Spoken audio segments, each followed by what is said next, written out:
एक समय की बात है, एक बार राजा का दरबार लगा हुआ था, लेकिन धूप में लगा हुआ था, क्योंकि सर्दियों के दिन थे। तो अक्सर राजा की चौपाल वही लगा करती थी। राजा लोगों की अपील सुन रहा था और सब कुछ ठीक ठाक चल रहा था, लेकिन भीड़ में से एक आदमी खड़ा होता है और वह बोलता है कि उसको राजा से मिलना है। उसके पास 2 हीरे हैं और उनमें से एक असली है और दूसरा नकली। तो मैं राजा से पूछना चाहता हूँ। अब उसकी इस बात को राजा के पास पहुंचाया गया और राजा ने उनको चौपाल में आने की आज्ञा दे दी। राजा ने उसको अनुमति दी कि बताओ तुम क्या चाहते हो। उसने कहा, मेरे पास 2 हीरे हैं, एक असली और एक नकली, लेकिन आज दिन तक कोई इनकी परख नहीं कर पाया। अगर आप मुझे बता देते हैं कि कौन सा हीरा असली है और कौन सा नकली, तो इस हीरे को मैं आपके खजाने को दान कर दूंगा। लेकिन अगर आप नहीं बता पाए तो आपको इस हीरे की कीमत मुझे चुकानी होगी। राजा ने ये स्वीकार किया और ये प्रक्रिया शुरू हुई।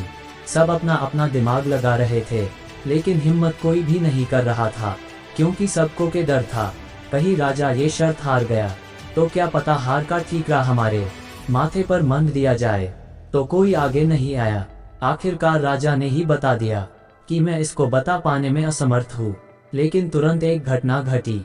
भीड़ में से एक अंधे बुजुर्ग खड़े हुए और बोले कि अगर मुझे मौका दिया जाए तो मैं बता सकता हूँ कि असली हीरा कौन सा है और नकली हीरा कौन सा है।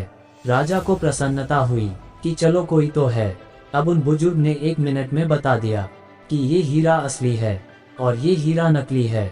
लेकिन उन्होंने ये बताया कैसे?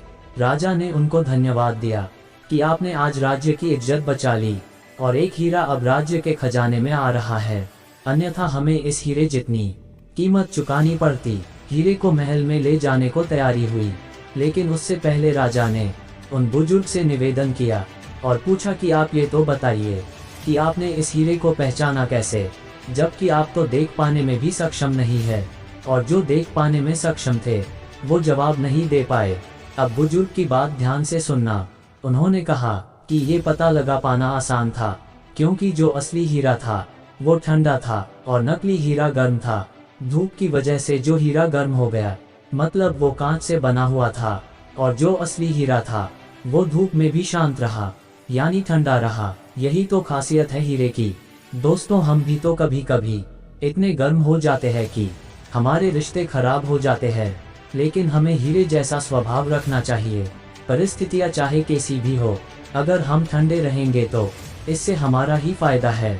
कुल मिला के बात यही है, हीरा बनिए कांच नहीं।